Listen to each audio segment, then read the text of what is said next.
Lá mais ou menos daquele alto daquela coxilha, onde tem aquela terra vermelha, lá nasceu Leonel Brizola.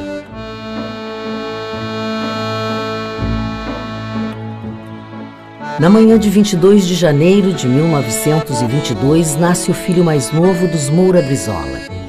Numa pequena casa de madeira na localidade de Cruzinha, zona rural de Carazinho, no Rio Grande do Sul, o menino vive suas primeiras aventuras. E um dos episódios que aconteceu é que a gente chamava ele o gurizinho, o menininho, porque ele não tinha nome. Acontecia que meu pai e minha mãe discutiam quando era para botar o nome dos filhos. Minha mãe queria botar Itagiba, o nome de indígena, e meu pai queria dos parentes, dos amigos. Então ficou por isso. Depois veio a Revolução de 23, meu pai foi para a Revolução e ele ficou sem nome. A Revolução de 23 separa não apenas o maragato José Oliveira Santos Brizola da sua esposa, a jovem Oniva de Albuquerque Moura, e dos 5 filhos. A guerra cinde a população gaúcha em 2 lados. Chimangos e maragatos deixam um rastro de sangue através do Pampa em 11 meses de conflito armado. Parte desse sangue é derramado por José Brizola.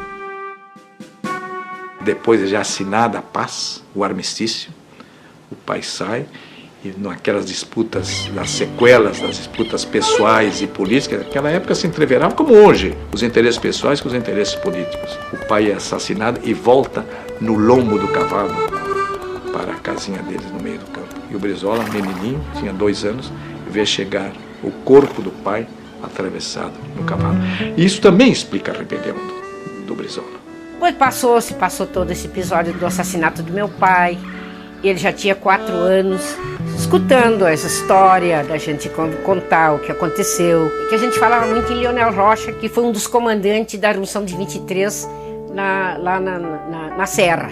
E então ele brincava com umas espadinhas, e fazia umas espadinhas, dava para ele brincar, e ele brincava, rebolava aquela espadinha e dizia que ele era o Leonel Rocha. Olha aí, minha mãe, a senhora queria o nome, tal nome, meu pai não queria, pois agora ele escolheu o nome. Quando eu batizei ele, foi então o nome de Leonel Brizola. Minha mãe muito contribuiu para a educação, porque muita criança minha mãe alfabetizou. Ela era uma camponesa admirável. Ela, a mim, por exemplo, nem curtiu muito a ideia de estudar. Eu gostaria que esse filho estudasse, porque ela também vivia o drama de perder aquela posse, né? E tratava com advogados e queria que eu estudasse, né, para ser advogado, né? Eu era o mais moço, os outros não puderam estudar, atingiram até, né, os primeiros anos do curso primário e depois foram trabalhar.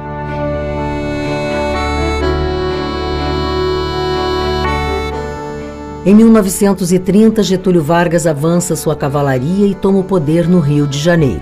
Então Getúlio, na crista de uma revolução, comandando um inconformismo, principalmente do campo, chega ao poder político e começa a modernização do país, a estrutura industrial, a partir do café em São Paulo. Mas houve de parte também de Getúlio uma preocupação com a classe trabalhadora. Enquanto isso, no interior do Rio Grande do Sul, o menino Leonel avança nos estudos incentivado pela mãe. Ela foi me empurrando, né, aqui, ali, tentando. Eu fui vivendo as minhas experiências e com aquela ideia de estudar. E fui.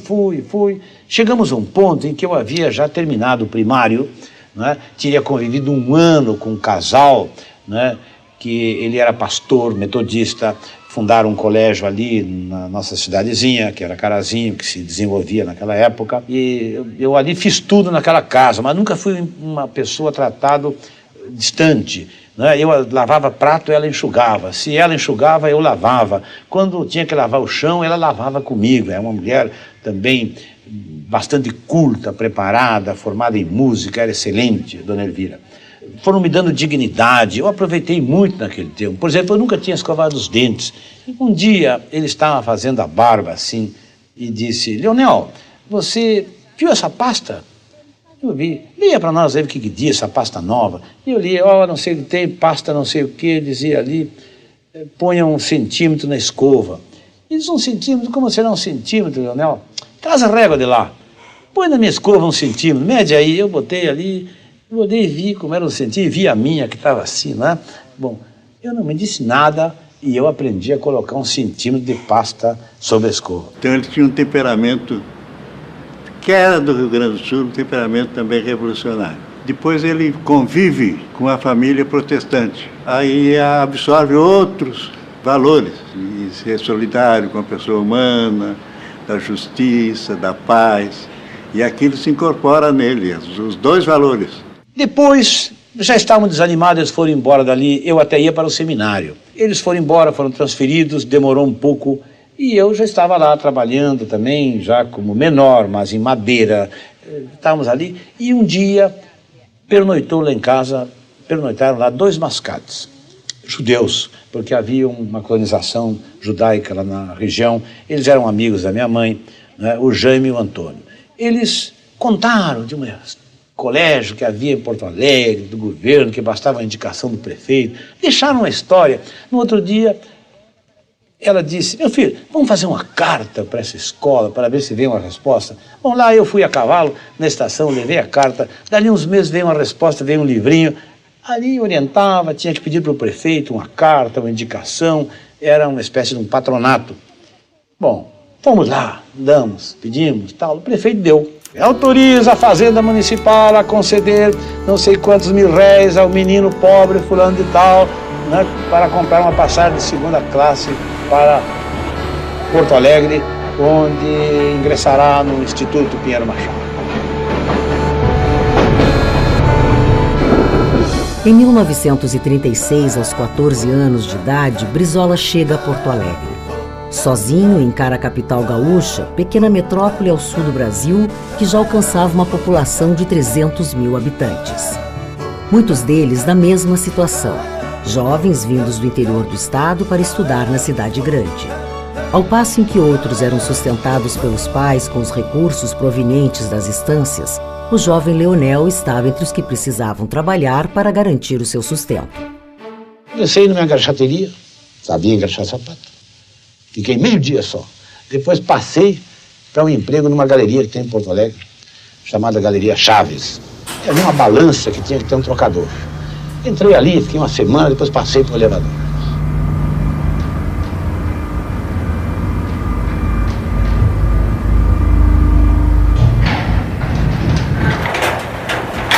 Então eu fiquei aquele ano me defendendo ali sozinho e me preparei para o exame de admissão para aquele curso que eu queria entrar. E fiz e entrei. O Brasil encontra-se sob a era Vargas. Durante os primeiros anos do Estado Novo, Brizola progride nos estudos e ensaia os primeiros passos na política.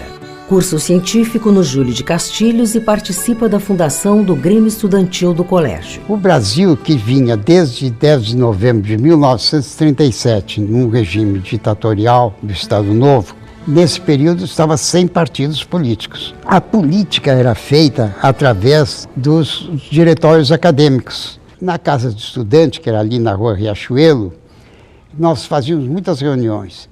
E, de repente, eu comecei a ouvir comentários de que estava participando de algumas reuniões lá um jovem muito interessado em política, etc., e dava muito palpite, etc.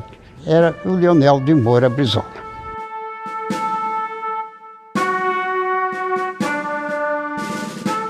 E a cobra fumou. A nação luta na Segunda Guerra Mundial a favor dos aliados. Com os pracinhas na Europa enfrentando os nazistas pela liberação da Itália do fascismo, a pressão pela redemocratização dentro do próprio Brasil é forte, mas com uma característica peculiar. O povo vai às ruas pedir que Vargas permaneça na presidência até promulgar a nova Constituição. É o movimento queremista. Brizola disse que se tornou um petebista quando ele, ainda líder estudantil, presenciou uma manifestação popular do movimento queremista. Queremos Getúlio, ali perto da faculdade de engenharia, viu um grupo de líderes sindicais passando com o VEC, com outros, e ele seguiu. O Partido Trabalhista Brasileiro começou a ser fundado. O Brizola viajava até para o interior com José Vec e outros para fundar o partido. Um sábado, pouco mais de meio-dia, eu estou na Praça da Alfândega e lendo a Folha da Tarde, e tinha ali um convite para estudantes que fossem getulistas para a ala moça do velho PTB. Estava ali o endereço, Praça Senador Florencio, número 47. Eu digo, mas é aqui mesmo, eu estava na praça. Aí cheguei, entrei lá. Estava já começando uma reunião, eram uns 30, 40 jovens. Naquele instante eu conheci o Leonel Brizola. O Brizola morava no Hotel Bragança, na Marechal Floriano, que era, a rigor, era uma pensão da dona Joaninha. Hotel porque tinha um telefone na portaria. Mas os quartos eram só cama, um armáriozinho, o banheiro era lá no fim do corredor de cada andar. Logo ele me convidou, fui morar, moramos juntos ali, ele já na engenharia. O Brizola foi o escolhido para presidente da Ala Moça. E o Brizola ficou na presidência da Ala Moça até ser candidato a deputado estadual. Nós elegemos 23 deputados, ele foi o 11º em votação, com quase 4.000 votos. O Brizola se impostou como deputado. Então resolveu fazer uma eleição na Ala Moça para que fosse eleito um novo presidente. E lá nos fundos, na reunião, havia um grupo de 4 ou 5 moças, muito vistosas, muito bonitas. O Brizola me perguntou, Pádua, quem são aquelas moças, conhece? Olha, eu conheço as moças, mas nunca falei com elas, não sei nem o nome delas. Aí disse assim, quem sabe se nós fazemos um fichário novo aí, trazer aqui, a gente descobre. Então eu promovi que todo mundo assinasse uma ficha e fizesse entrega na mesa dessa ficha, etc. Quando chegou a vez dessas moças, começaram a conversar, aí ele ficou sabendo que essa moça chamava-se Neuza Goulart, e irmã de João Goulart, que era deputado estadual também. O Brizola se dava com o irmão, mas não sabia que a Neuza era aquela moça que estava ali. Na realidade, se conheceram foi nessa reunião, e dali se tornaram namorados e casaram, etc. E ela foi de uma importância fundamental para toda a vida do Brizola. Uma pessoa que realmente eu admiro pela forma como que suportou tantas coisas é a minha mulher. A Neuza realmente, naquela sua aparente fraqueza, sempre foi uma pessoa muito forte. Getúlio Vargas é o padrinho de casamento de Leonel e Neuza. O ano é 1950. Destituído da presidência da República em 45, Getúlio Vargas encontra-se em plena campanha para retornar ao poder pelo voto. Vargas é eleito presidente. Brizola é reeleito deputado estadual pelo PTB.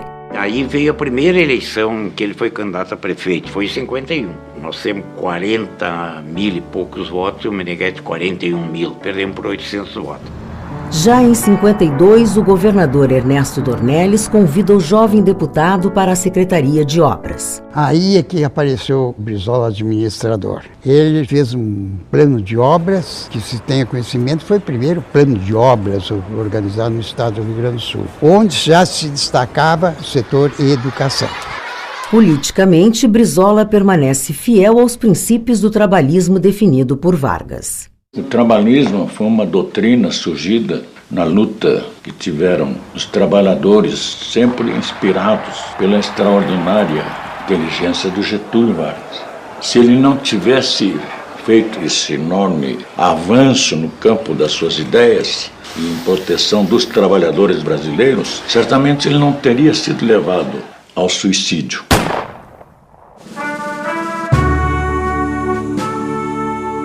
O tiro dado por Getúlio Vargas no próprio peito naquela manhã de 24 de agosto de 1954, no Palácio do Catete, dá um fim não apenas à vida do presidente, mas a toda uma era da vida brasileira.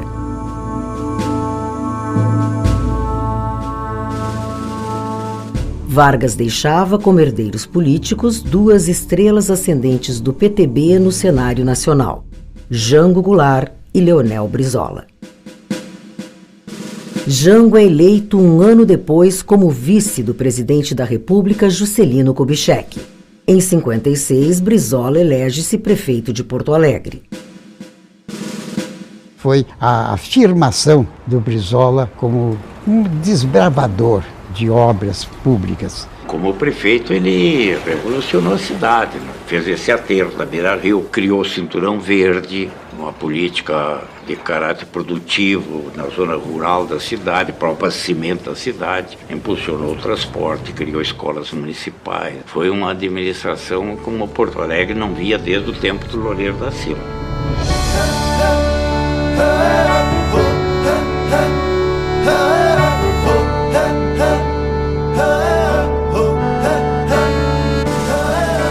Um grupo de jornalistas cercou o Brizola, ele era prefeito de Porto Alegre, questionando se ele disputaria a convenção do PTB para indicar o sucessor do governador Hildo Meneghetti. Brizola alongou um pouco a conversa e disse: olha, meus filhos, quem sou eu para almejar o governo do Estado? Um garoto que foi engraxate na rodoviária de Carazinho, foi ascensorista na Galeria Chaves, chegar prefeito de Porto Alegre é o teto. Só que 2 meses depois ele estava disputando a convenção trabalhista com o Loureiro, ganharia a convenção e depois ganharia de Perac Barcelos a eleição para o governo do Estado em 1958. Pela primeira vez, estas solenidades contam com a participação de grande parte da população e de caráter de festa que empolga toda a cidade. Conduzido pelas ruas da cidade, o jovem governador do Rio Grande do Sul, Dr. Leonel Brizola, recebe delirantes manifestações de apreço e carinho. O cortejo do Executivo Gaúcho detém-se por alguns momentos no monumento à Carta Testamento, uma homenagem a Getúlio Vargas. A partir daí, o cortejo assume proporções gigantescas, com a participação de um número cada vez maior de público. É a consagração do candidato do Partido Trabalhista Brasileiro, sufragado pela maioria absoluta dos votos dos rio-grandenses. O cortejo chega à Assembleia Legislativa, onde o governador Leonel Brizola prestará o compromisso constitucional. Cenas inéditas estão aí e retratam... A minha fama de radical, de atrabiliário, começou quando eu encampei, quando eu expropriei uma empresa norte-americana. Brizola nationalise la Compagnie nationale du téléphone, filiale de l'International Telephone and Telegraph du Rio Grande do Sul. Les entreprises Brazilian Traction Light and Power, American and Foreign Power, ITT, qui contrôlent une partie des transports, de la production, du réseau d'énergie électrique et des communications, ne se modernisent pas au rythme de l'industrialisation, retardant le développement autonome. Brizola tentou, depois, quando assumiu o governo, negociar. Ele não estava na ideia da encampação. Como ele não conseguiu o entendimento com a empresa, usou os recursos judiciais. Não foi um ato arbitrário do governo, foi um ato aprovado pela Justiça. Pediu a retomada do serviço mediante o ressarcimento à empresa e de um cruzeiro na época, que ela não tinha mais direito nenhum, já tinha se recuperado de todo o capital investido. Ele dizia: olha, nós precisamos de energia para desenvolver o estado do Rio Grande do Sul. Nós precisamos de comunicação, não é, para desenvolver o estado do Rio Grande do Sul. E tem 2 empresas estrangeiras, uma a ITT da comunicação e outra a Bond & Shale da energia, que não investem, que só querem ganhar seu dinheiro, seu lucro e não investem para o desenvolvimento do Rio Grande do Sul. Procurei todas as formas de entendimento, então apliquei a lei e consegui, né, aquele ato. O judiciário nos emitiu na posse da empresa. Isso foi antes do Fidel Castro, entendeu, praticar qualquer ato contra o capital estrangeiro. Ele, nesse sentido, ele foi um protagonista e foi uma vanguarda no que se refere à transformação dos serviços públicos do país para o bem da sua população e, sobretudo, da perspectiva da soberania do país. Ele mostrou um caminho. Foi o primeiro grande governo popular de um estado no Brasil. Nacionalizou a telefônica, nacionalizou a energia elétrica, criou a siderúrgica rio-grandense e fez um enorme programa de universalização das escolas no meio rural. Um plano educacional está fazendo o Brasil voltar-se para o Rio Grande do Sul. Ponto importante desse plano foi a mobilização de 153 prefeitos gaúchos. A tarefa era imensa e a todos coube uma parcela de responsabilidade. Foi planejado, nós fizemos um ano estudando, verificando as necessidades de todo o interior do estado. Precisava 6.000 escolas e 10.000 salas de aula. Várias equipes técnicas foram mobilizadas para elaborar um planejamento detalhado. Todas as crianças em idade escolar que estejam na zona urbana ou rural são recenseadas a fim de que o Estado e o município, em ação conjunta, possam assegurar o direito do ensino primário a toda a juventude gaúcha. A escola pública brasileira nunca se adaptou ao menino que vem da pobreza, o menino que vem de famílias surgidas do campo.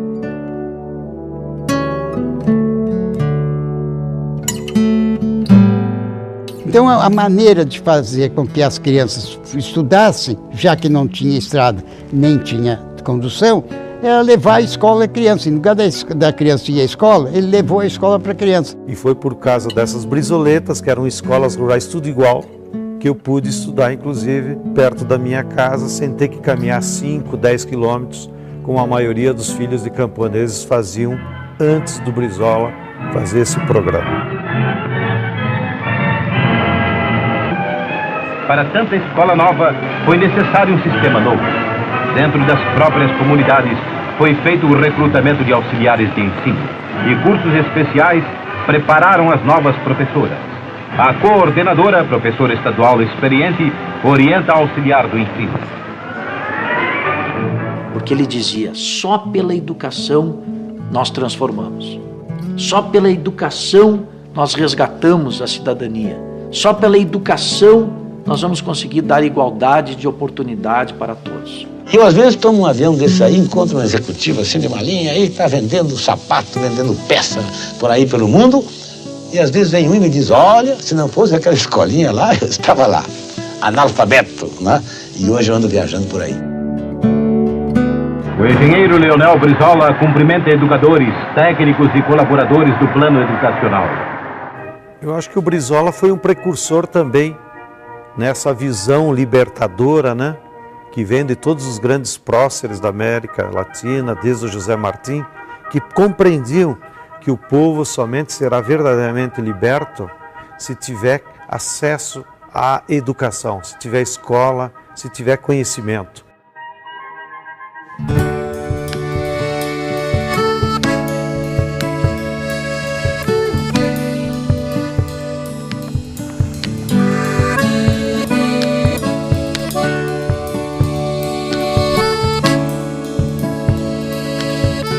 Nós organizamos o Movimento Sem Terra, ele não surgiu espontaneamente, não.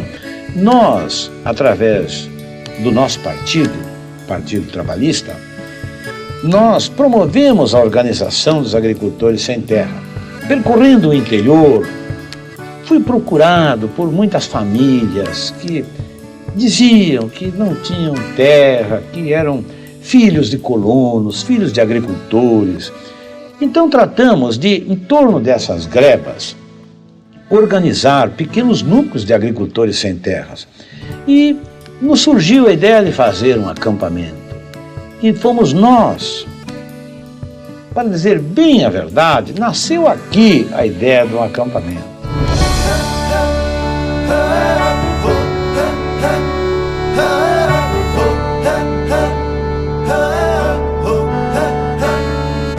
Então, através do PTB, eles organizaram o primeiro movimento de luta pela reforma agrária, que foi o MASTER, Movimento dos Agricultores Sem Terra, e que começaram, então, a organizar os agricultores e ocupar terras. Vocês acampam, levem para lá quantas famílias de sem terra puderem, levem algumas coisas para comer, organizem uma cozinha, um fogão, né, um bom chimarrão, vocês gostam de tomar mate, e aí comuniquem ao governo.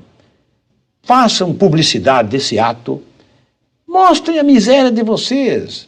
Eu vou levar os jornalistas lá, depois, para ver a situação, para que divulguem, para que mostrem isto que ninguém vê, que é a população sobrante do campo, que está se aglomerando nas cidades, formando favelas, construindo barracos porque não tem para onde ir. E nesse primeiro acampamento acabaram juntando-se quase 7.000 pessoas. E eu fui lá, levei comigo, com meu convidado, até o comandante do Terceiro Exército. E levei o presidente do tribunal, levei o bispo. E lá num palanque, eu comecei a perguntar a eles quantos filhos tinham. Tinha alguns agricultores com 12 filhos, outros com 15. Quem é que serviu aqui ao exército? Muitos, dezenas, centenas levantaram as mãos. E quem é que esteve na guerra? Quem foi soldado da FEB? Levantavam os braços e diziam, nos prometeram tudo, governador, e nós aqui estamos em busca de um pedacinho de terra. Levantaram logo uma cruz lá e puseram acampamento João 23, somos cristãos, queremos terra. E nós acabamos desapropriando aquela área, naturalmente tratamos de indenizar.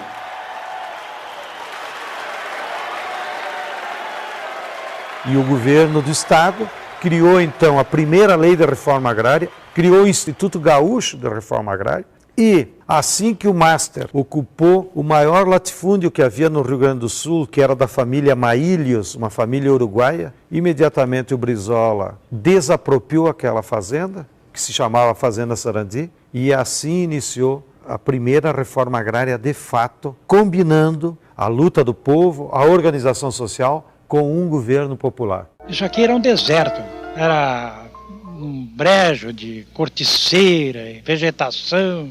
O governador do estado construiu a cooperativa e também construiu o grupo escolar. Foi um início de reforma agrária aqui no Banhado Colégio que deu certo. Bom, uma reação enorme se estabeleceu dizendo que se tratava de agitação, logo um movimento de incompreensão. A questão de transformações no campo, tanto no sentido de desenvolver a produção, quanto no sentido de democracia, são questões do desenvolvimento. Quem ideologiza o problema das transformações no campo, diz, é agitação, é pressão política, é comunismo. Isso aí são as classes privilegiadas. Nós defendemos o direito de propriedade. Achamos que um país como o nosso concebe a ocupação da terra através da propriedade, porque nós achamos que é uma coisa tão boa que queremos para todos. Foi um governo realmente muito operoso, trabalhador, abriu a estrada da produção, conseguiu trazer para cá a refinaria Alberto Pasqualini, enfim, um elenco de grandes obras, até a travessia do Guaíba, obra federal, mas impulsionada pelo governo do estado. Foi um período realmente de transformação, o Rio Grande andou bastante naquele período de 58 a 62.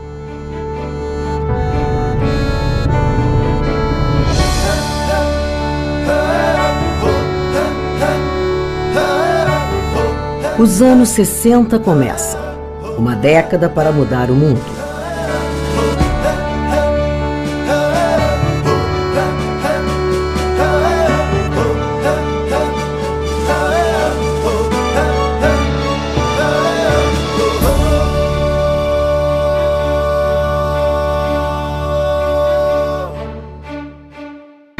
Juscelino e Jango recebem Fidel Castro no palácio.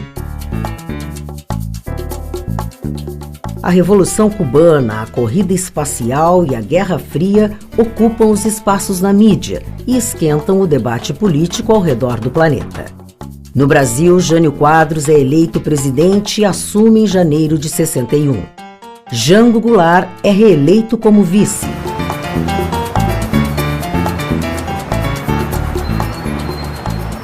Em Punta del Este, no Uruguai, uma conferência internacional concentra delegações de todas as Américas e as atenções do mundo inteiro. Essa era uma conferência interamericana para estabelecer a Aliança para o Progresso, que é um programa de ajuda dos Estados Unidos para a América Latina. E é a famosa frase do Che, esse é um programa para construir latrinas. O Che Guevara acusou a delegação americana de querer financiar latrinas, que o importante era financiar fábricas, escolas. Só a delegação brasileira, parte da delegação brasileira e um ou outro da delegação argentina que aplaudem o discurso do Che. Entre eles, o Brizola, que era o conselheiro especial da delegação. A delegação brasileira foi chefiada pelo ministro Clemente Mariani. Era um udenista, era um homem de direita, reacionário. E talvez por isso mesmo o presidente Jânio Quadros, que ele gostava assim do contraditório, do contrapeso, tenha feito questão de fazer com que o governador gaúcho participasse por ser um homem de esquerda. Tanto é que o Brizola acabou se retirando da conferência. Chegou na conferência, o Brizola não estava o Che Guevara. E aí o Brizola me chama e me diz, onde é que está o comandante? Eu disse, não sei, mas então eu disse assim, tu tens que me consegue o comandante que eu quero falar com o comandante. Eu disse, pô, mas não é assim. Eu disse, não. Eu fiz uma carta renunciando a ser membro da delegação e não vou deixar essa carta no hotel da delegação brasileira e só quero conversar, só quero me despedir de uma pessoa, o comandante Ernesto Che Guevara. Eu vou para Porto Alegre, estou perdendo tempo nisso aqui. Eu fui encontrar o Che Guevara no hotel dos cubanos com uma crise de asma. Aí disse para ele, olha, o governador do Rio Grande do Sul, sim, eu sei quem é. E vamos à conferência. E entram numa sala com o Che Guevara, uma sala toda de vidro. E ficaram lá conversando. Eu só vi aquilo. O Brizola gesticulava muito. Primeiro o Brizola gesticula, falando. O Che Guevara não dá uma palavra, e depois, em determinado momento, o Che Guevara faz assim com a cabeça, meneia a cabeça e começa a falar. Aí começa o diálogo, começa a falar, os dois é bom. Deve ter demorado uns 20, 30 minutos o encontro. Aí sai, aí o Che Guevara sai e já vai para a conferência. E aí o Brizola me diz uma frase que eu nunca me esqueci. E eu vou embora, Flávio, porque isso aqui não é uma reunião do povo da América Latina, uma reunião das oligarquias da América Latina. Frase do Che Guevara. A Conferência Interamericana terminou, se não me engano, dia 19 de agosto. E o Che Guevara está chegando em Brasília, se encontra com o Jânio Quadros, é condecorado pelo Jânio Quadros. E aquilo serve de aparente pretexto para a renúncia do Jânio.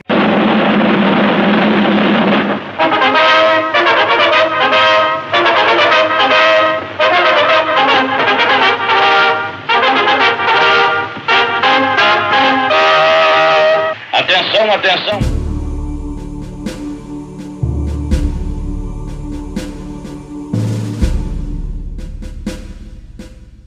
O presidente Jânio Quadros surpreendeu a todos com a sua renúncia.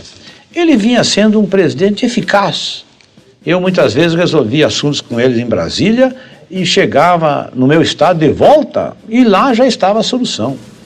Agora, eu creio que ele foi sofrendo um processo que o perturbou e tomou aquela decisão precipitada que surpreendeu a todo mundo.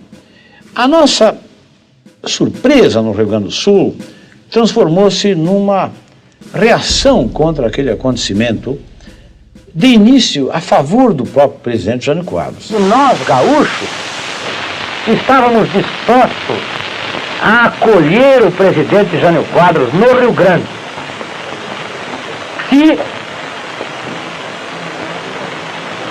a sua renúncia tivesse sido motivada por pressões de quem quer que fosse. Admitíamos que ele estava sendo vítima de pressões indevidas de um golpe de Estado.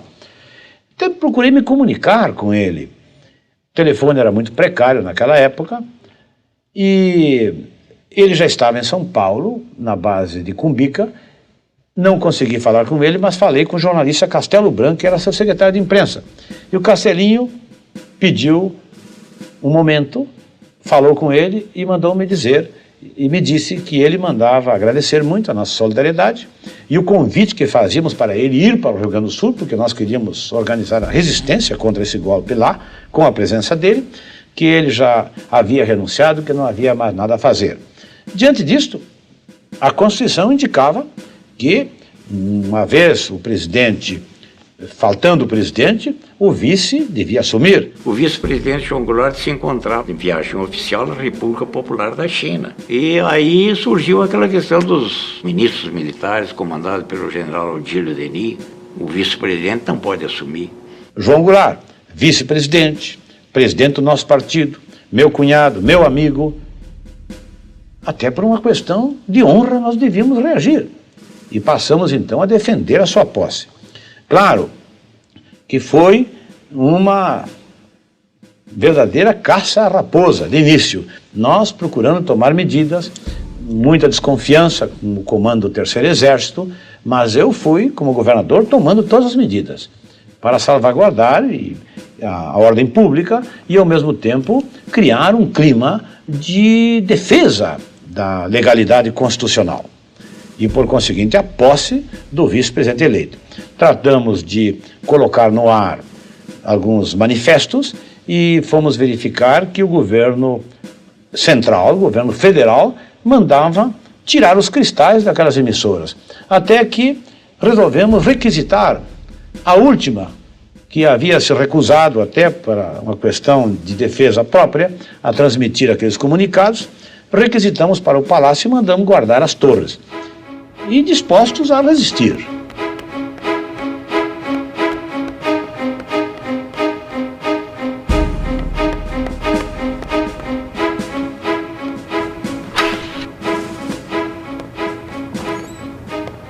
Foi para os porões do palácio e convocou a imprensa toda e lá permaneceu.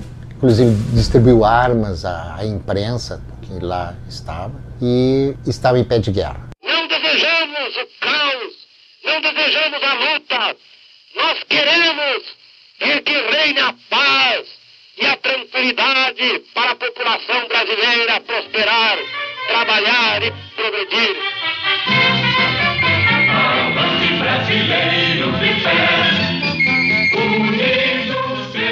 E passamos a atingir o país inteiro, que começou todo mundo, né, ao ponto que todo mundo andava de rádiozinho de pilha no ouvido. A partir daí, foi a ordem do governo central para destituir o governo do Rio Grande do Sul, para bombardear o palácio, para, enfim, ocupar tudo lá, bombardear, inclusive com ordem dada à base aérea local. O Brizola resolveu manter a família, ficar ali.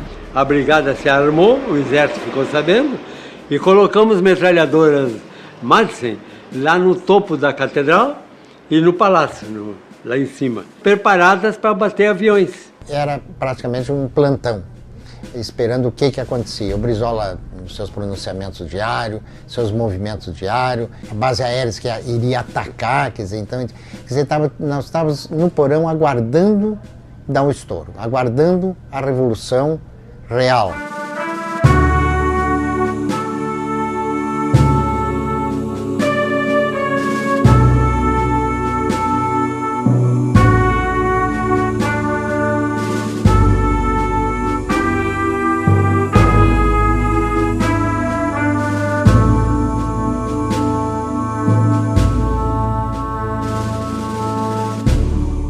E aquilo gerou um estado, né, de perplexidade, de tensão, através de um comunicado que fizemos pelo rádio. Quando ele diz, né, decolhem os jatos, joguem as bombas, porque eu não vou me retirar, eu vou ficar aqui até o fim, em defesa da democracia, da Constituição, da legalidade.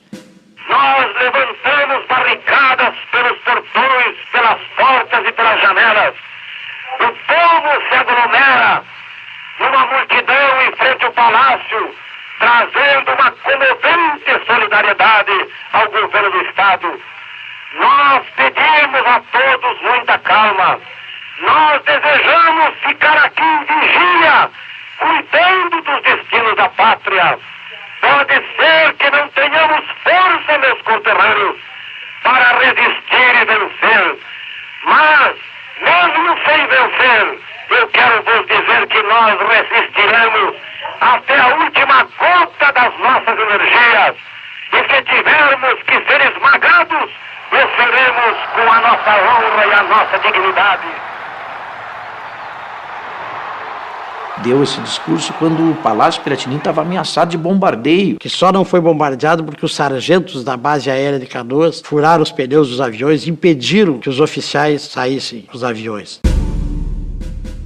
Carros, tanques, tinham saído da serraria e tinham se tocado para o centro de Porto Alegre e não sabia o que ia acontecer. Os tanques iam atacar o palácio ou não.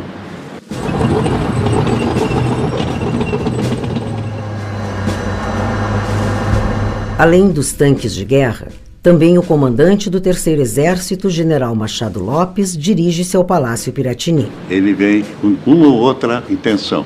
Uma chegar a dizer que eles tinham compreendido o momento histórico e estavam ao lado da legalidade. Vai ser uma festa. Ou então ele vem dizer, olha, governador, o senhor sabe, vamos evitar o derramamento de sangue, o senhor não tem condições de resistir, é melhor o senhor desistir. Aí, governador, se ele vier com essa conversa, eu vou dizer, você vai ficar preso aqui comigo. Felizmente, o Machado Lopes veio para dizer que estava ao lado da legalidade.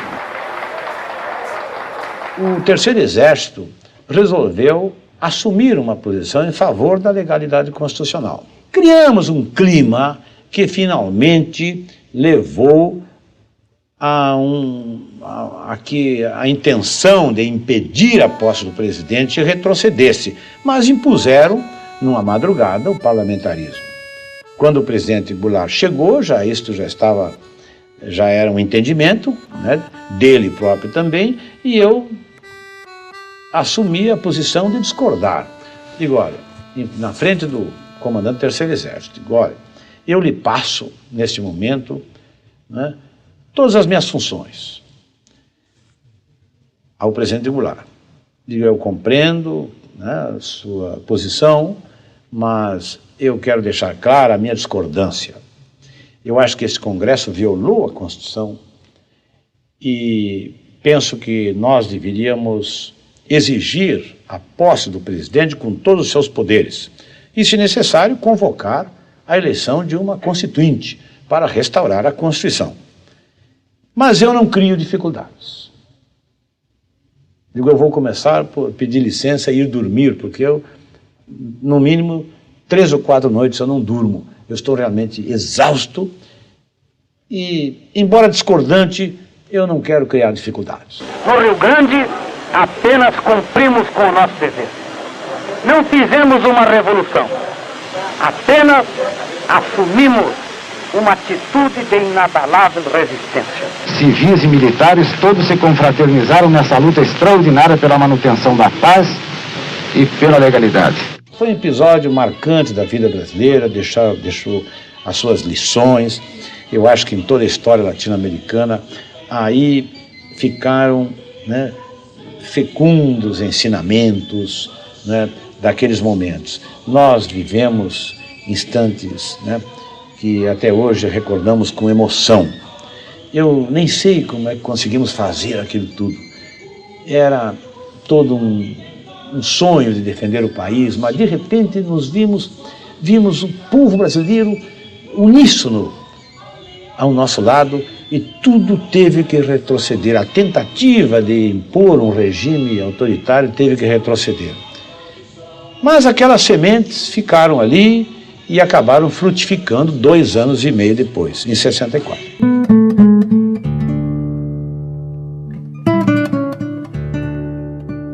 Em 61, com a legalidade, o presidente João Goulart aceitou aquela forma de assumir com o parlamentarismo. Em poucas horas, o Congresso mudou o regime político do país. O presidente João Goulart toma posse no dia 7 de setembro de 1961. O dia 8 indica Tancredo Neves primeiro-ministro. Mas a pressão econômica, a crise econômica se agravava muito. E o presidente assume sem poderes. E isso aí foi correndo até a opinião pública. Les Ligues Paysannes, l'Union Nationale des Étudiants, le Front Parlementaire Nationaliste et le Parti Communiste exigent que Jango prenne la présidence. Le ministre social-démocrate Tancredo Neves démissionne et Jango présente le travailliste Santiago Dantas. Le Congrès s'y oppose.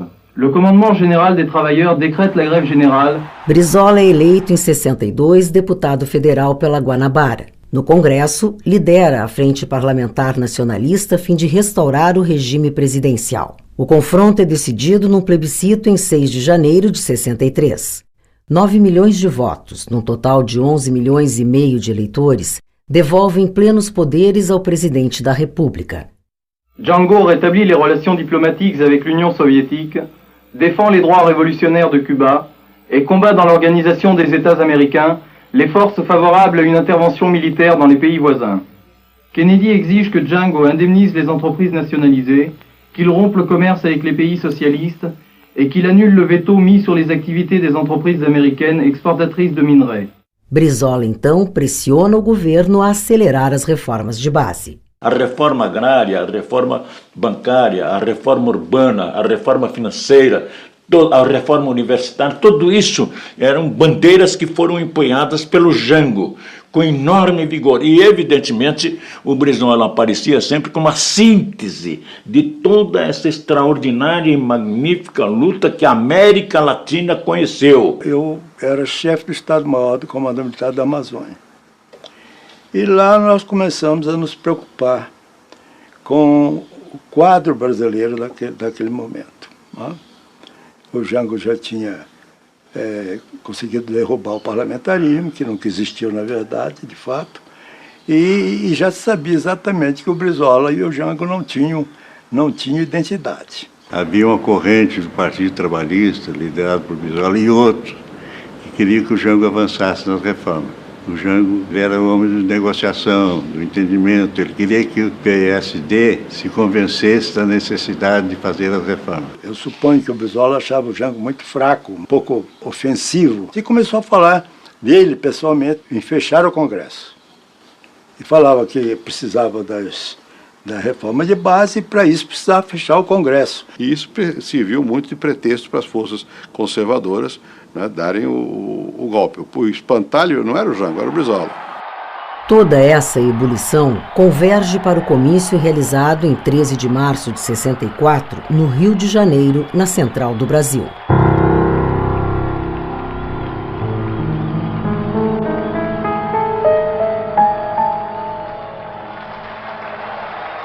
Eu espero que dentro de menos de 60 dias já comecem a ser divididos latifúndios às beiras das estradas.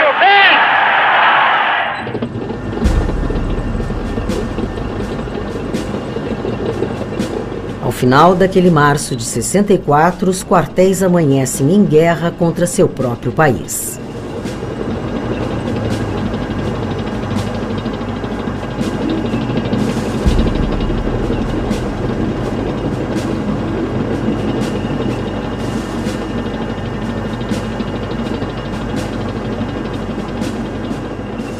Do ponto de vista constitucional, é um golpe de Estado.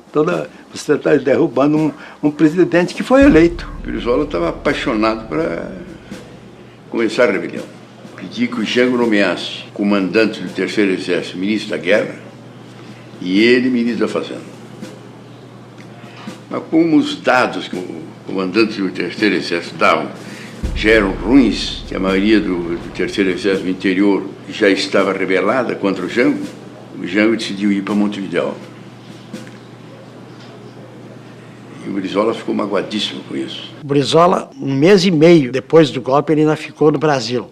Nos primeiros dias, ele mudou várias vezes de lugar. Quando verificamos que não havia mais condições, digo, bom, tratei de ver, né, que a família fosse antes, não é? A Neuza embarcou com as crianças, houve uma negociação, né? Eu estava ali junto do palácio. Eu me colocava dentro da área de segurança do palácio. Porque nossos vínculos com a Brigada Gaúcha eram muito profundos. E eles próprios me deram aquela cobertura.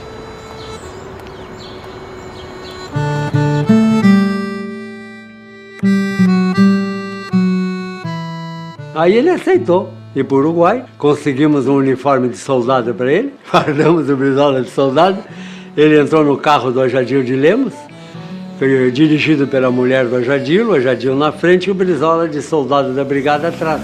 Aí ele passava pelas barreiras com mais facilidade, porque o Brizola começou a desconfiar na primeira, segunda barreira, que eles podiam reconhecer o Ojadil. Aí eles interrompeu o carro e pegavam ele. Aí ele disse para Ojadil, desce Ojadil, fica a tua mulher na frente e eu atrás.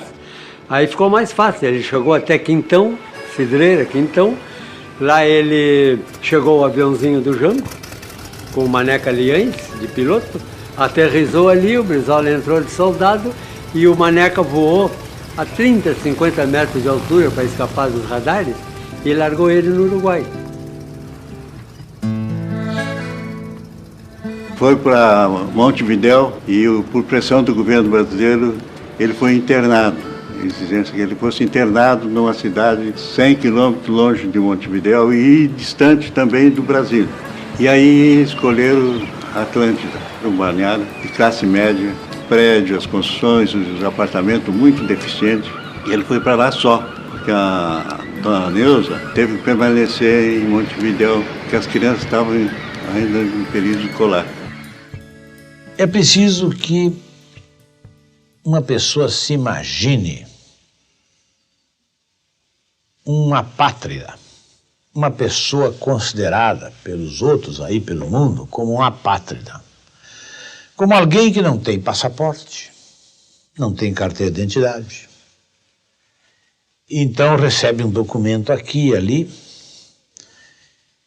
e é tolerado, mesmo nos países mais acolhedores, e que sempre tem a polícia de olho em cima no que está fazendo, como vive, o que faz. Porque mesmo nesses países acolhedores, né, hospitaleiros, o exilado é tolerado, até tratam bem, mas sempre desejam que o exilado trate de resolver seus problemas e vá embora do seu país. O exílio marca as pessoas que são responsáveis, que têm compromisso com o seu povo. O exílio marca muito. É tão forte como a marca da tortura. É uma situação muito difícil. Agora, por outro lado, nos transforma aqueles que conseguem passar, porque muita gente tem crises, adquire lesões, né, trazem marcas. Houve gente que se suicidou, houve gente que tentou suicídio, enfim, situações que, uma vez que se ultrapasse essas situações, nos transforma numa espécie de super pessoas humanas, plantas do deserto. Vou à casa do Brizola e nem subi. O Brizola, quando vê que eu estou chegando, tinha me mandado buscar, e desce e vamos a uma outra casa. E o Brizola me diz: você vai ter uma surpresa, tu vai ter uma surpresa. Aí me apresenta duas pessoas. Um deles eu me dei conta que era pela postura, que era um ex-militar. E diz o Brizola: são dois companheiros que vieram de Cuba. O Brizola estava maravilhado com Cuba. E usa uma expressão que é muito dele. Eles são como bichos, mas isso na frente, como bichos. O treinamento que eles receberam é total, absoluto, são como bichos. Vão para cima de uma árvore e ficam lá 4, 5, 6, 7 dias. Aquela visão telúrica que o Brizola tinha das coisas. A planta do deserto é aquela que é capaz de viver numa seca, né, sem limites, quando também numa inundação. Se alimenta até do orvalho da noite, consegue retirar dali o necessário para sobreviver. Nós já tínhamos, em termos de visão do mundo, aderido à guerrilha. Já estava em preparação, eu sabia, um foco guerrilheiro que ia eclodir no norte do Rio Grande do Sul, e o nosso teria que ser concomitante a esse, para que se pudesse articular com o terceiro foco, que seria o do Mato Grosso.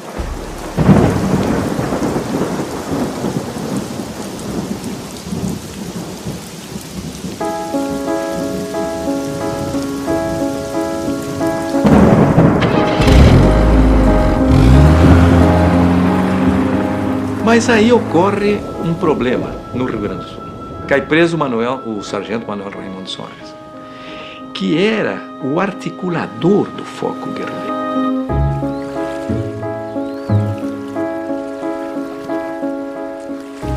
Descobri um corpo boiando no Rio Guaíba, de mãos amarradas boiando no Guaíba. Manuel Raimundo Soares não deu um dado sobre a operação da guerra, e por isso ele foi morto. Aí então, os demais integrantes do foco do Rio Grande do Sul não sabiam até que ponto tinha caído, como para usar o jargão, alguma coisa da implantação do foco. Então decidiram mudar o destino do foco. E aí é que houve o grande fiasco. Eles foram para aquela região do norte do estado do Rio, divisa com Minas Gerais, já estado de Minas Gerais. Uma serra tenebrosamente fria. Foi a guerrilha de Caparaó.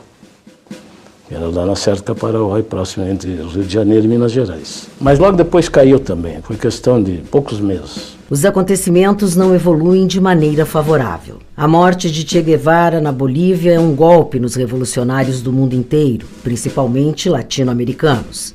Os generais e as oligarquias mantêm o país sob controle absoluto. Depois que o Brizola desistiu dessa tensão revolucionária, adquiriu um tambo de leite. E ele disse, eu escolhi isso aí, a atividade mais absorvente para ocupar todo o meu tempo. E a dona Neuza confidenciou que foram os anos de maior felicidade do casal, quando eles viveram na fazenda Taquarembó, no Uruguai.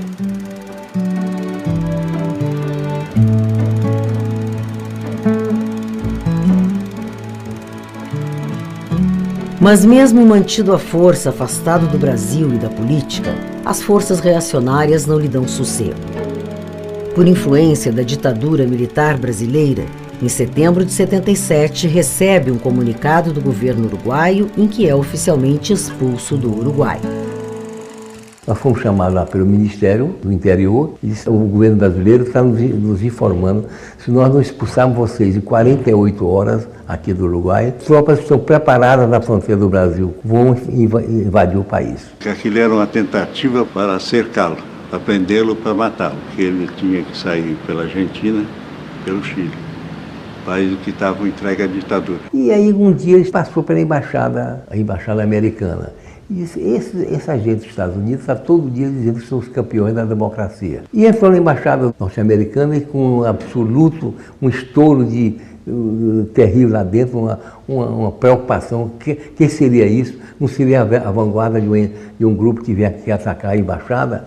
O Brizola chegou lá, não assim, nada, não é nada disso. Ele mesmo contava assim. Estava lá o presidente dos Estados Unidos com aquela história de direitos humanos, não? E eu resolvi, então vou lá. Eu estou ouvindo o presidente Carter todo dia dizer que o país da democracia, da abertura, tudo isso. Eu vim pedir a ele que me conceda um asilo para poder ir para os Estados Unidos e de lá para outro país. Isso foi pela manhã.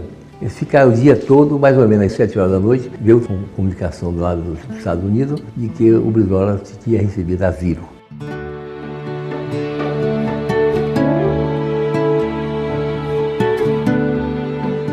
Um belo dia, eu era primeiro-ministro já, em Portugal, e estava na minha casa de noite, a dormir, toco ao telefone, mas já estou a telefonar porque há uma emergência, uma situação. O Brizola foi expulso do Uruguai, porque houve lá um incidente, refugiou-se na embaixada americana, mas eles só lhe dão, por algum tempo, a possibilidade de ele estar, ele precisa ter um passaporte. Eu disse, bem, é evidente que nós lhe damos o passaporte, isso é indiscutível, você diga lá que lhe damos o passaporte. Bem, e fui para a cama, até outra vez não pensei bem naquilo. E por volta das 10 horas da manhã seguinte, eu fui acordado pelo Presidente da República, muito zangado, a dizer, mas que é isto? Então você dá o passaporte ao Brizola sem me prevenir? Então, nem pensei em prevenir, como é que eu podia prevenir às 4 horas da manhã? Queria que eu fosse acordar por causa disso. Mas eu acho que isso não tem nenhum problema. Qual é o problema que tem? Mas é que isto, eu sou também o chefe de Estado-Maior das Forças Armadas e do Conselho da Revolução e não sei o quê, eu tinha que saber. Bem, olha, se o senhor acha que não deve dar... São questões do desenvolvimento. Então demita-me, prontos, porque o Brizola tem direito ao passaporte. Nós não podemos recusar um passaporte a um homem como o Brizola, um democrata, um lutador antifascista, tipo com provas dadas ao longo de uma vida inteira. Bem, ele lá se convenceu. E aí ele foi se integrando e absorvendo pensamento socialista, porque o Brizola era um nacionalista meio chucro.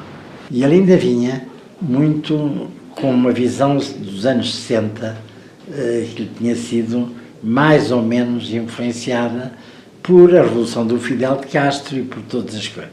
E eu notei, que na Europa é uma coisa estranhíssima, que os camaradas dele tratavam-no por comandante, porque ele foi chefe de uma guerrilha. Eu disse, Brizola, você tenha paciência, mas agora aqui na Europa não pode ser comandante, nem pode ser chefe de guerrilha. Você tem que ser um líder político, e eu vou pô-lo em contacto com os líderes políticos. Fui eu que o apresentei ao Willy Brandt, ao Mitterrand, ao Filipe González, ao Olavo Palme, toda essa gente. que gostou muito dele e que o meteu logo na Internacional Socialista. Depois, em janeiro, final de janeiro de 78, quando eu chego, sou expulso do Uruguai, sou libertado, expulso do Uruguai e vou para Lisboa, encontro o Brizola em Lisboa. Ele já estava, então, com outra visão, estava de novo na imersão política. Nós temos que estruturar um partido, E eu gostava de fazer um congresso em Lisboa. O que é que você acha? Eu digo, acho bem, faz no Partido Socialista, pois se você é socialista também, faça o congresso no Partido Socialista. O congresso foram centenas de brasileiros que estavam exilados na toda a Europa, estavam na Ásia, na África, para todo canto. Então, em Lisboa, foi formidável o encontro de muitas experiências de brasileiros que estavam 10, 12, 15 anos no exílio, em regiões diferentes do mundo, e que traziam a sua contribuição. E o depoimento de brasileiros, como eu e outros que estavam no Brasil, e levávamos as informações da realidade do nosso país. E daí renasceria o PTB, o partido que Brizola ajudou a fundar. Estivemos lá discutindo o programa do partido. Era um momento em que o regime militar estava se abrindo, já se pronunciava uma anistia próxima. Eu sou o mesmo. Sou o mesmo que sempre fui. Verdadeiramente o que há, isto sim, é um contexto diferente do nosso país. Eu acho que realmente o Brasil de hoje é muito diferente. Vivemos um clima de reconstrução democrática. E se algo diferente eu tenho em relação ao que fui, eu diria amadurecimento, porque todos nós amadurecemos. Melhor conhecimento das coisas, dos homens, da vida. E estes cabelos brancos que tenho aqui na cabeça. Eu fui com o Tancredo Neves a Nova York, fiquei uma semana lá, parei com ele no Hotel Roosevelt, quando nós discutimos a vinda dele e a volta para o Brasil. De Nova York a Assunção. De Assunção a Foz do Iguaçu. Pousamos lá. No dia seguinte íamos direto a São Borja.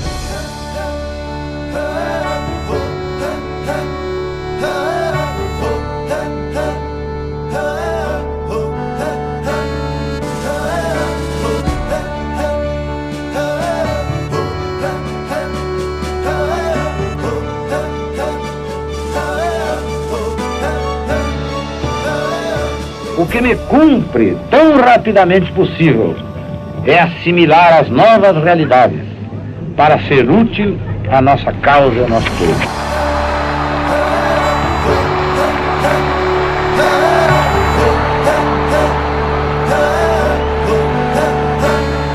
E há naquele momento mais do que expectativa, eu acredito, assim, uma grande esperança que o Brasil de fato ali, a partir dali, trilhasse um novo caminho. A concepção que o Brizola tinha é que, quando houvesse abertura, essas ideias iam empolgar o Brasil, mas que o governo, a ditadura que ainda estava no poder, faria de tudo para impedir o avanço dessas concepções. E foi o que ocorreu, com o Golbery caçando PTB, entregando para Ivete Vargas, através de uma articulação com o judiciário, para terminar com aquela sigla.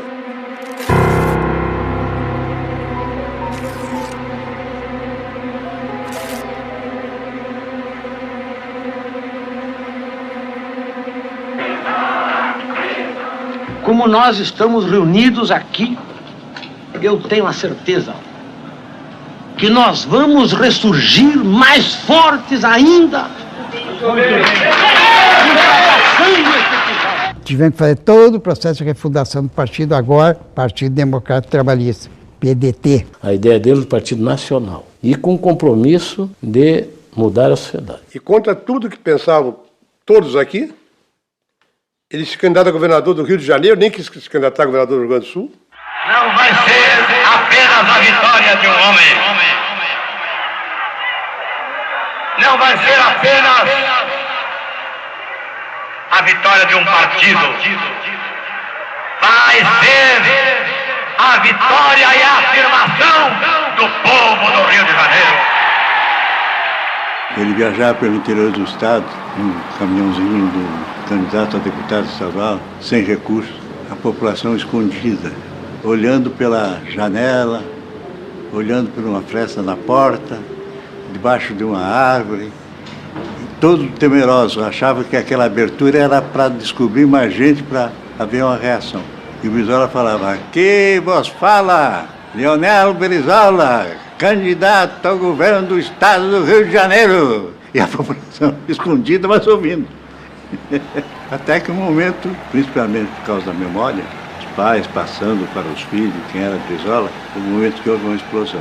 Mas o Globo escondia, não apresentava os resultados da pesquisa. No primeiro dia de apuração, eu soube que estava armado um esquema para roubar a apuração, roubar o Brizola naquilo ali, e eu denunciei. 2 candidatos a vereador da cidade do Rio de Janeiro chegaram para mim e disseram que tinha gente preenchendo as cédulas em branco para outro candidato, o candidato do PDS.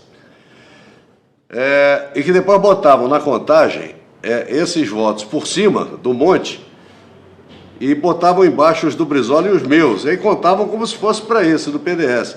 O nome do jogo era eleger aquele candidato. Então tinha uma parte do esquema que era esse na apuração propriamente dito, e tinha outro que era lá nos computadores da Proconsult. Eu dei uma entrevista até à TV Globo, reconhecendo a vitória do Brizola. Aí me ligou o Wilson Mirza, em nome do Brizola, dizendo que gostaria de ter um telegrama meu reconhecendo a vitória do Brizola, que de posse desse telegrama o Brizola convocaria uma entrevista com a imprensa internacional. Se esta soma tivesse sido feita à mão, estava tudo pronto e acabado. O Globo estava na jogada da Proconsult. O Brizola confirmou a denúncia, enfrentou a Globo e o tribunal resolveu cancelar o contrato com o Proconsult. Aí foi uma façanha extraordinária, né? Começamos com 3% e conseguimos elegê-lo.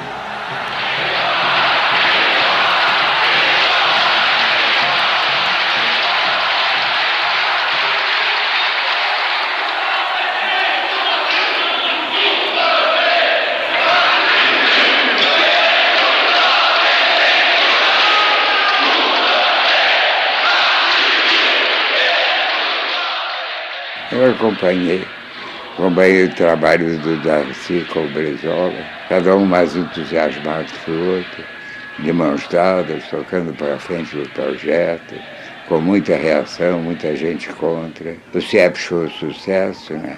É a escola que nós precisávamos, que mantém o aluno o dia inteiro, ele não tem casa, não tem nada, então não tem lugar na escola. No mundo inteiro, a escola é assim, menino fica 8 horas na escola. Se é preciso isso para menino francês, aprender a escrever francês, se é preciso no Japão, se é preciso na Conchinchina, se é preciso no Uruguai, por que não no Brasil?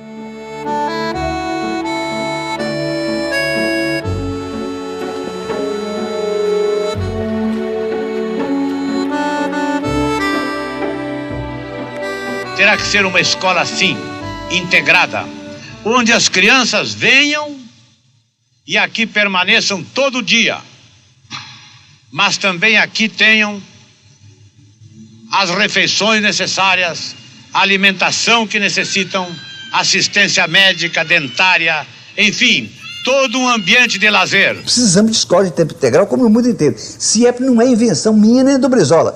É a escola honesta do mundo inteiro, a única em que o popular pode realmente progredir. Por isso é que é preciso multiplicar os milhares CIEPs para salvar toda a criançada do Brasil.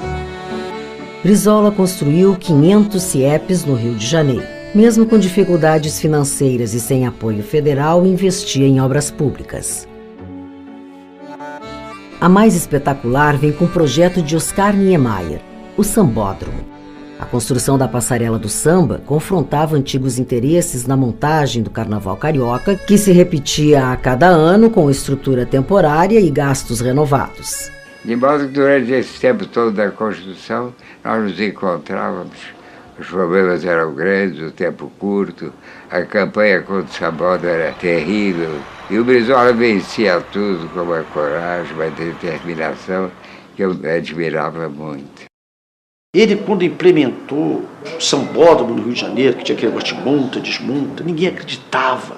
E mais do que fazer a passarela do samba para se divertir, ele teve a ideia, junto com o professor Darcy Ribeiro, de fazer daquilo uma escola durante o resto do ano. E o Sambódromo é a maior escola pública do mundo. São 5 CIEPs. 5 mil meninos têm educação lá o dia inteiro. Então, de fato, o Sambódromo é um escolão. Só que esse escolão empresta aquele espaço ao carnaval uma semana por ano. Em poucos meses o Sambódromo estava pronto e ele contente, assistindo o primeiro desfile. Aí foi outra briga com a TV Globo que fez uma campanha contra a passarela. Vai cair, não transmitiu o carnaval. Brizola danado gostava de uma peleira, bom gaúcho, mandou autorização para a rede Manchete do Bloco transmitir o carnaval. O Bloco, com a transmissão, ganhou da Globo. Aí a Globo no ano seguinte quis voltar a transmitir. Governador, é uma vitória. É realmente um momento muito emocionante. Encerramento dessa epopeia do desfile da escola de samba. Estão terminando os desfiles. Felizmente, tudo muito bem. Um brilhantismo que eu creio que está além de toda a expectativa. E vamos nos guardar agora para o sábado, que vai ser o melhor... Em 1984, a luta por eleições diretas para a presidência da República toma conta do Brasil. Onde não haja privilégios para uma minoria! A campanha direta, eu acho que teve 2 momentos, antes e depois do comício da Candelária, de 1 milhão de pessoas. O Rio é o Brasil. Nós queremos democracia através das eleições diretas para dizer basta à exploração do capitalismo internacional sobre esse país. Mas no seu canto de cisne, a ditadura impede a festa popular naquele momento. No colégio eleitoral, Tancredo Neves é eleito presidente, mas não chega a assumir. Às vésperas da posse, é vitimado por um caso agudo de diverticulite e morre antes da posse. O vice José Sarney assume como primeiro presidente civil após 2 décadas de ditadura militar. Finalmente, em 1989, chega o momento tão esperado. Eleições presidenciais livres depois de quase 30 anos.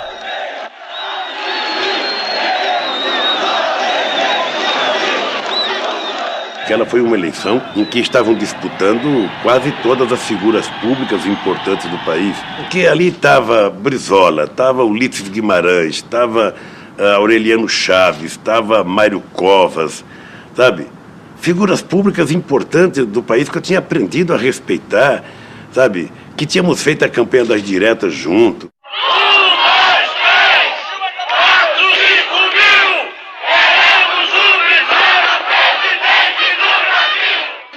Pessoas que não me conhecem têm tantas coisas na cabeça em relação a mim que realmente o preconceito se levanta como um muro em muitas circunstâncias. E o meu desafio é derrubar esse muro. Eu quero ver se nessa campanha as pessoas acabam me conhecendo. E eu acho que aí vão se desfazer todos os problemas. Onde me conhece eu não tenho problema. E à medida que eu vou tomando contato com as comunidades, os estados, e vou me tornando conhecido, eu vou firmando a minha posição. Essas pesquisas que divulgam não correspondem à realidade. Pesquisa é isso aqui. O senhor Leonel Brizola é que apresenta um passado mais rico de experiência administrativa, política, de estadista também. E, ao contrário do que geralmente acontece, em que os governantes brasileiros, depois de 1, 2 anos, 3 anos de poder, estão desmoralizados, o senhor Brizola terminou tanto o período da Prefeitura de Porto Alegre, como depois o governo do Estado do Rio Grande e o governo do Estado do Rio de Janeiro, com um prestígio igual ou superior ao que ele tinha quando foi eleito, quando iniciou o mandato. Isso é um caso raro em nosso país.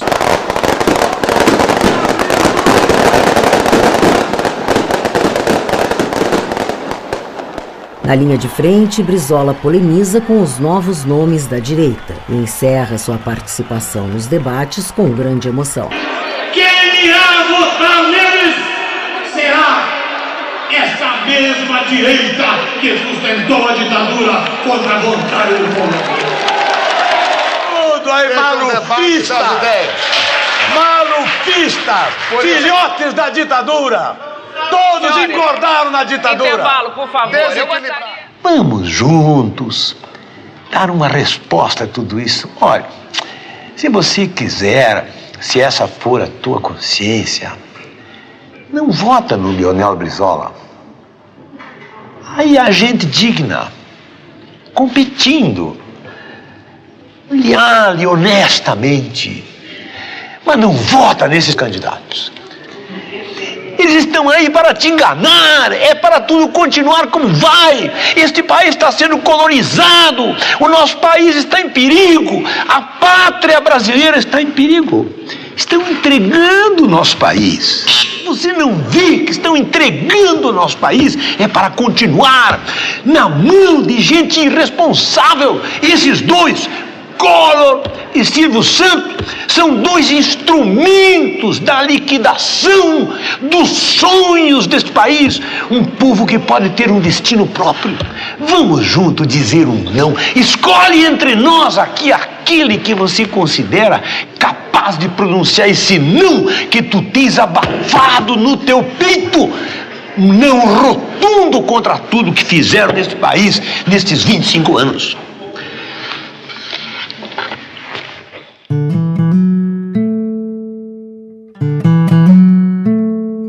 Segundo nossa análise de resultado, o Brizola entraria no segundo turno com 500 mil, 1 milhão de votos acima do Lula. Eu de manhã, quando fizemos uma apuração, eu subi e fui comunicar isso ao Brizola. Ele olhou, muito ruim. Eu precisaria ter uma votação maciça, ter um apoio maciço da população. Isso é um outro aspecto muito importante da biografia do Brizola, essa visão dele, de que sem o apoio popular para os objetivos, as metas, as propostas, os caminhos que ele queria percorrer seriam impossíveis. Brizola não passa ao segundo turno, fazendo 0,5% a menos de votos do que Luiz Inácio da Silva. Aí eu tomo a decisão de ir na Avenida Atlântica, no apartamento do Brizola, conversar com o Brizola. Cheguei lá, tinha uma multidão e estava um clima muito tenso, um clima realmente tenso. Então uma hora o Brandão Monteiro falou assim para mim, ô Lula, fica tranquilo que essa tensão deve acabar logo, sabe? E a multidão lá na praça, lá gritando. Aí fomos discutindo a história. Aí veio o gesto que o Brandão tinha me falado. Ou seja, o Brizola pega na minha mão e vai na janela e levanta a minha mão. Aí a multidão que estava lá entrou em uma ovação extraordinária. Foi um momento emocionante, foi um momento marcante. E aí passamos a andar pelo Brasil, eu, Brizola, Miguel Arraes. No segundo turno, Lula enfrenta Collor e é derrotado. Fernando Collor de Mello assume como presidente do Brasil em março de 1990. O Brizola foi lá em casa e me disse uma coisa que me marcou. Ele disse, olha aqui, político que nunca perdeu não sabe o que é política, porque a derrota ensina. Você não pode pensar que a vida política é feita de vitórias sucessivas, não é assim. Você está lá em cima e cai, está aqui embaixo e volta, né? E aí, o exemplo era ele próprio, né? Que teve ups and downs, sobe e desce o tempo todo. Um ano depois, volta a vencer a eleição para governador no Rio de Janeiro com uma votação consagradora. O Brizola tinha uma liderança, eu não sei se alguém já teve uma liderança daquela. Aquela Baixada Fluminense ali era uma alucinação, o povo correndo atrás dele. Eu diria, talvez a figura mais marcante do ponto de vista, sabe, da força interior.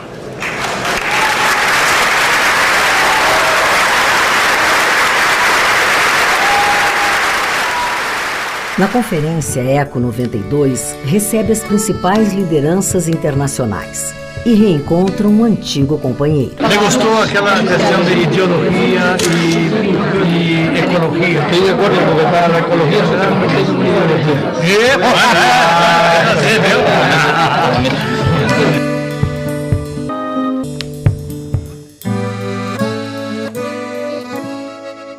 Em 7 de abril de 1993, Leonel Brizola perde a companheira de sua vida. O Brizola, depois da morte da Neuza, ele até mudou um pouco, porque a gente sentia que já não era mais aquela pessoa que tinha aquela segurança no que fazia. A Neuza imprimia uma boa segurança nele. A dona Neuza, ela cumpria um papel muito importante. Ela recebia as pessoas. O Brizola conversava com as pessoas. A dona Neuza recebia num sentido muito pessoal da palavra. E tinha posições muito firmes a respeito do que ela pensava, independentemente das posições do Brizola, o que era também muito interessante. Mas ela tinha uma grande força pessoal. Uma força que eu acho que derivava do fato de que um pedaço da vida dela tinha sido interrompido num determinado momento, né? Que foi o fato de que, de uma certa forma, sobre ela recaiu o ônus familiar do exílio. A Globo tinha feito uma campanha muito dura contra ele, né? Ele tinha rompido com Roberto Marinho, escrevendo um editorial levantando crítica descabida ao Brizola, e ele então entrou na justiça, conseguiu o direito de resposta.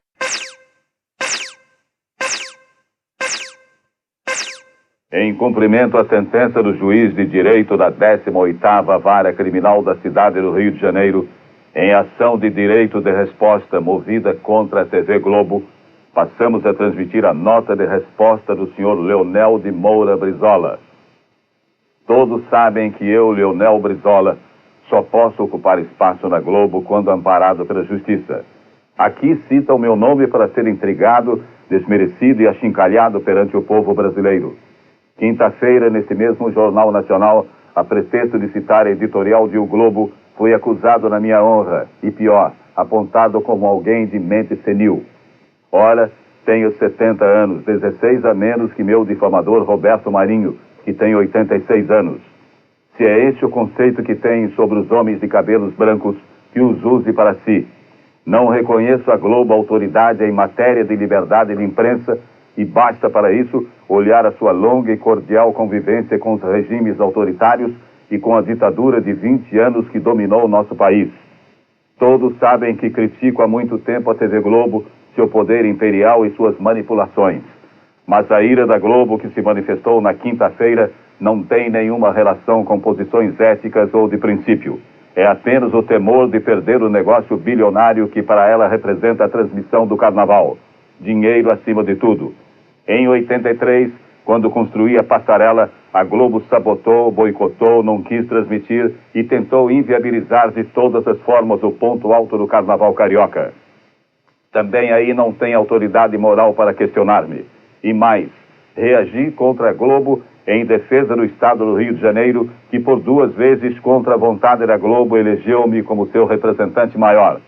E isto é que não perdoarão nunca. Até mesmo a pesquisa mostrada na quinta-feira revela como tudo na Globo é tendencioso e manipulado. Ninguém questiona o direito da Globo mostrar os problemas da cidade.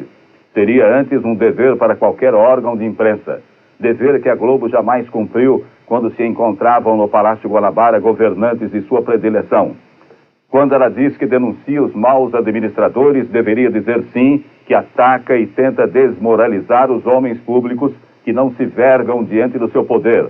Se eu tivesse as pretensões eleitoreiras de que tentam me acusar, não estaria aqui lutando contra um gigante como a Rede Globo. Faço porque não cheguei aos 70 anos de idade para ser um acomodado. Quando me insulta por nossas relações de cooperação administrativa com o governo federal, a Globo remorde-se de inveja e rancor e só vê nisso bajulação e servilismo. É compreensível. Quem sempre viveu de concessões e favores do poder público não é capaz de ver nos outros senão os vícios que carrega em si mesmo. Que o povo brasileiro faça seu julgamento e, na sua consciência lúcida e honrada, separe os que são dignos e coerentes daqueles que sempre foram servis, gananciosos e interesseiros. Assina Leonel Brizola. O Brizola valorizava mais a busca da glória do que propriamente a busca do poder. Tinha um grande espírito de sacrifício, se expunha muito aos riscos, às derrotas, como sofreu, por exemplo, em 2 eleições para a presidência da República, mas isso era o que tornava também o Brizola diferente, grande nesse sentido, ou seja, um líder. Em 7 de abril. Vamos em frente, companheiras e companheiros. Isso aqui é uma festa de militantes. Obrigado a vocês. Aí veio as eleições de 98. Nós fizemos aliança com o PDT, fui conversar com o Brizola, ele disse, eu quero ser candidato a vice, e aí saiu o candidato, eu e o Brizola juntos, acho que por 2% nós não tivemos segundo turno. O Brizola não fugia à luta, né?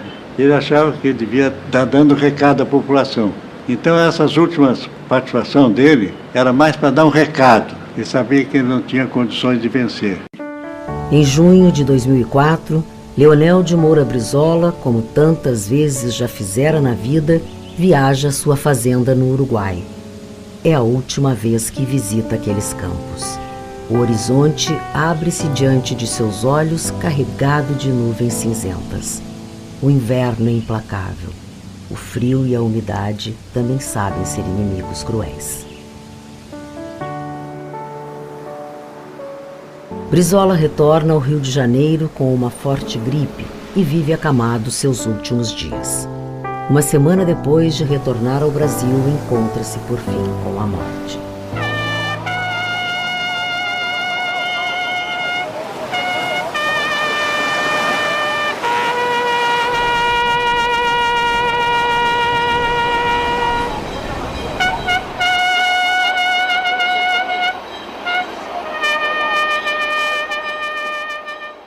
O funeral faz o trajeto inverso ao que ele utilizara para retornar ao país do exílio. Parte do Rio a Porto Alegre e de lá a São Borja.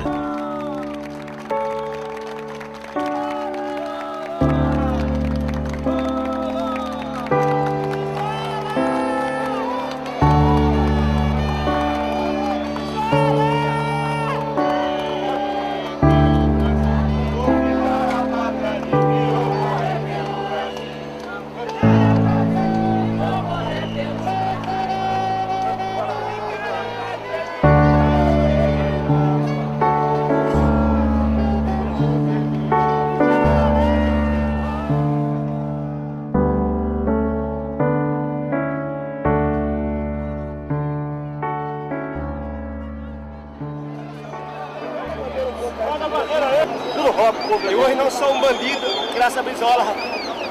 Eu cheguei no Rio Grande do Norte aqui, fui morar no Zacalapa, fui um moleque de rua. E ele me tirou das ruas do Rio de Janeiro. Brizola me tirou das ruas.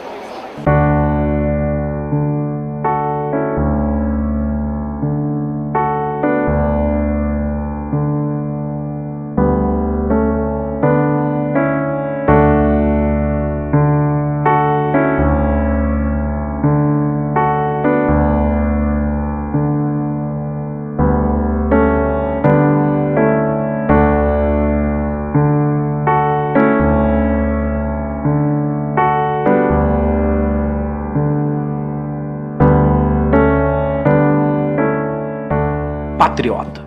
Ele era um patriota. Ele era um homem que amava profundamente o nosso Brasil. É homem de valentia, de coragem e homem de ideias. Era a soberania da nação e o bem-estar do povo brasileiro. Toda ação, toda ação do Brizola e durante toda a vida, duas coisas o Brizola sempre fez. Foi política e legalidade. E era um pregador monumental. Morre como grande pregador. O Brasil daquela natureza, daqueles mares, daqueles campos, daquelas florestas, esse Brasil está morrendo. Aquele Brasil do orgulho da sua gente está sendo entregue, está sendo pisoteado, está sendo engolido pelas potências estrangeiras que controlam os grandes grupos econômicos internacionais. Isto e as nossas elites estão aí bobalhonas, espertalhonas, desumanas, comprometidas. Estão aí entregando todos os dias em nome de um modernismo que é a própria vergonha nacional. Pois vamos cantar este hino que expressa tudo isto. É aquele que eu até no exílio eu cantava naqueles 15 anos de desterro. É uma letra assim, vejam que maravilha. Brava gente brasileira, longe vá, temor servir. ou ficar.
A planta do deserto é aquela que é capaz de viver numa seca, né, sem limites, quanto também numa inundação. Se alimenta até do orvalho da noite, consegue retirar dali o necessário para sobreviver.